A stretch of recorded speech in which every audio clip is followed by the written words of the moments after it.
Good morning. আজ বানাবো bread custard. রেসিপিটা কিন্তু আমার ফেসবুক থেকেই দেখা।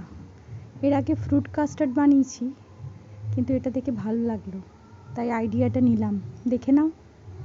প্রথমে ব্রেডগুলোকে সাইডগুলো কেটে নিয়ে চৌকো চৌকো টুকরো করে একটা প্যানের মধ্যে ঘি দিয়ে একটু লাল করে ফ্রাই করে নেবে, তাহলেই টোস্ট হয়ে যাবে। ওই প্যানের মধ্যেই দুধ দেবে, দুধটা একটু জাল দিয়ে নেবে, ওর মধ্যে একটু গুঁড়ো পাউডার দুধ দিয়ে একটু ঘন করে নেবে, টেস্ট মতন চিনি দেবে, আর কাস্টার্ড পাউডার 2 চামচ গুলে ওর মধ্যে দিয়ে দেবে। এরপর বেশিক্ষণ কিন্তু জাল দেবে না, তাহলে কাস্টার্ডটা ঠিক হয়ে যাবে। ঠান্ডা হবার আগে একটা পাত্রের মধ্যে কাস্টার্ড ঢেলে ওপর থেকে টোস্টগুলো দিয়ে সাজিয়ে নিয়ে আবার কাস্টার্ডটা ঢেলে দেবে, পুরো কাস্টার্ডটা। এরপরে ওপর থেকে গার্নিশ করে আর ফ্রিজে ঠান্ডা হতে দিয়ে দেবে, তাহলেই রেডি।